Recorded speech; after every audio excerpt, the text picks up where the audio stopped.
If they didn't raise it, they were going to be forced to face reality. They were going to have to go back to their constituents and tell them the truth that the government is broke.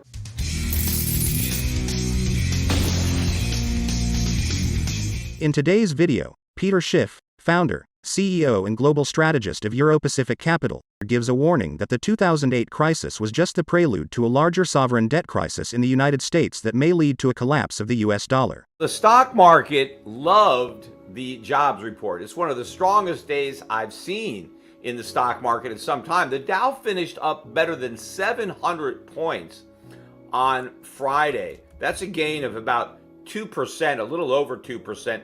The small caps, which had been lagging, they liked it even more. They were up 3.5% on the day. So you saw a much bigger reaction in the small caps, which are more economically sensitive. For some reason, I guess they really liked the strong jobs number because they think it's strong enough to help the economy or to show that we're not in recession, but not quite strong enough to push the Fed because they probably took some comfort from the backup in the unemployment rate, and they thought, oh, unemployment rising, that may keep the Fed at bay. Maybe we'll get a pause or at least a timeout, shortly, or they'll skip a meeting on the next rate hike or something. So that might have been part of the driver for the movement in the stocks.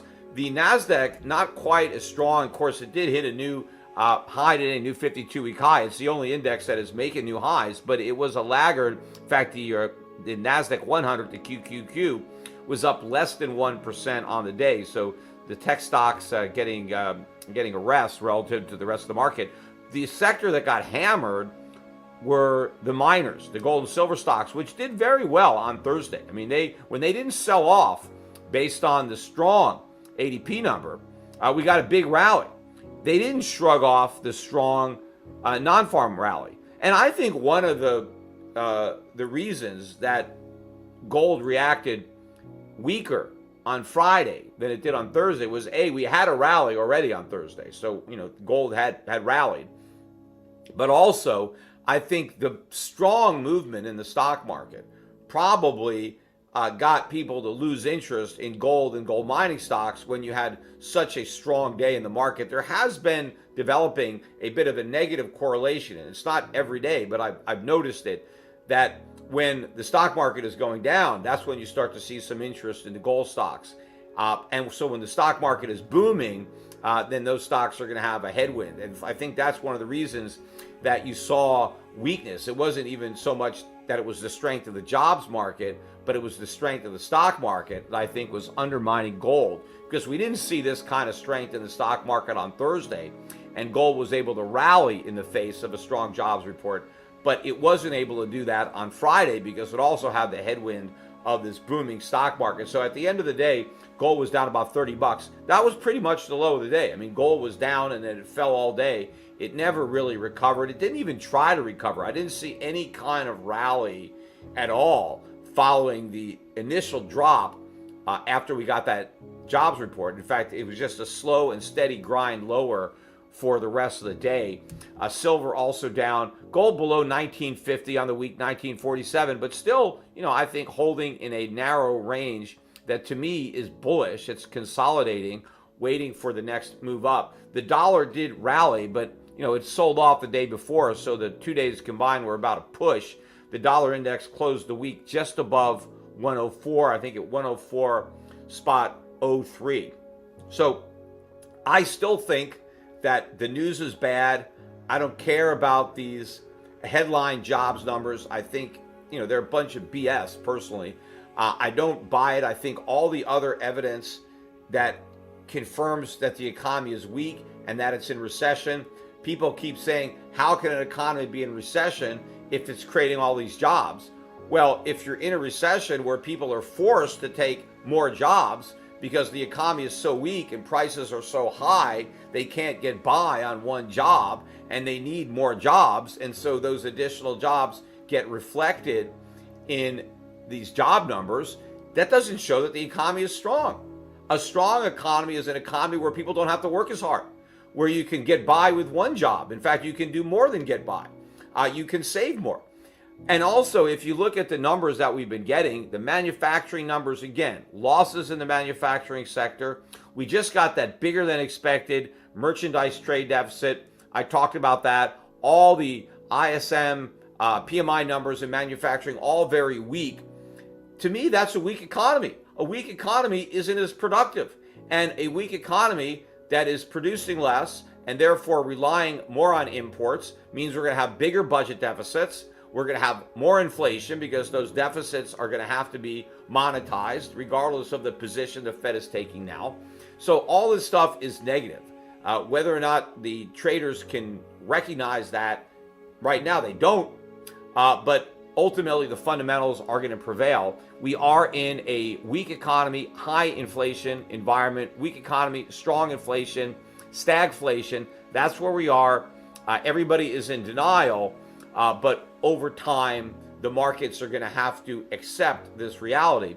Before they do, that's when you have an opportunity to move more money, into the defensive assets, the assets that will do well in an environment where you have inflation, where you have weak economic growth, foreign stocks, commodities, precious metals. I think the opposite really of what you saw today, where you had strength in U.S. stocks and weakness in commodities, although oil prices had a good day and oil stocks did well. It was just the precious metals that were sold off. But I think those are the types of investments that will do well when people get their arms around this reality. Now, also, people are still celebrating, I guess, that the debt ceiling crisis is over. Since my last podcast, when I talked about it before, I did a podcast on Wednesday, and it was that evening that the House of Representatives was voting to pass the Fiscal Responsibility Act, which raised the debt ceiling. Didn't raise the ceiling. It was even less responsible than that. They suspended the ceiling. So the sky's the limit right now for the next couple of years, and they had the nerve to call that fiscal responsibility, even though it was the height of irresponsibility. But when I started doing that podcast, they hadn't voted yet. But I was pretty sure that they were going to pass it, and that's in fact what they did. The House passed it, and since that time, the Senate has now passed the debt ceiling hike as well, and I said that was pretty much a formality. I knew that was going to happen, and so now it just needs President to put his John Hancock on that bill, which I'm sure Biden will do. I don't think he's done it yet. Maybe it'll be a big ceremony and he's going to sign that bill, and so that's it. And so I think the markets maybe breathed a collective sigh of relief because this contrived crisis was over. But again, it was not a crisis. The debt ceiling was not the crisis. The crisis is the debt. The ceiling was trying to contain that crisis, trying to mitigate that crisis. And so what we actually did is we removed the protection that we had, as minimal as it is, and we allowed the real crisis, which is the debt, to get bigger and bigger and bigger. And, I get asked a lot, what would be my solution? I mean, what do we do? Because I keep saying, hey, we can't raise the debt ceiling. All right, well, then what do we do? Well, I've got a solution to this problem. The problem with my solution is that no politician would dare propose it, because the crisis that it would create personally for the politicians is the problem. In fact, the real reason that raising the debt ceiling was a crisis, it was a crisis for the politicians, because if they didn't raise it, they were going to be forced to face reality. They were going to have to go back to their constituents and tell them the truth, that the government is broke and that they can't afford to pay all the commitments that they made to win the votes of the people who elected them. That was the crisis. It was a crisis of having to be honest with your constituents. And no politician wants to be honest. So that really was the nature of the crisis. It was a crisis for Congress. It wasn't a crisis for the people. And so Congress had to raise the debt ceiling to eliminate that crisis so it can go back to business as usual, continuously promising something for nothing, and not having to deal with the consequences or any kind of day of reckoning. My solution is to deal with the crisis. Don't allow the crisis to get bigger. Deal with it right now. And don't wait for the crisis to explode, right? And have the markets force you to do the right thing.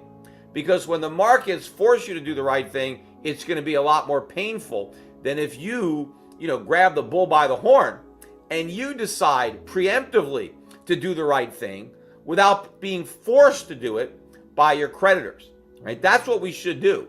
And what do we have to do? Because, as I mentioned before, if you look at the numbers, the government is collecting, what is it, like $4.5 trillion in taxes, and it's spending something like $6 trillion. I'm actually going to look at the numbers. I'm going to go to the national debt clock and see what the actual numbers are.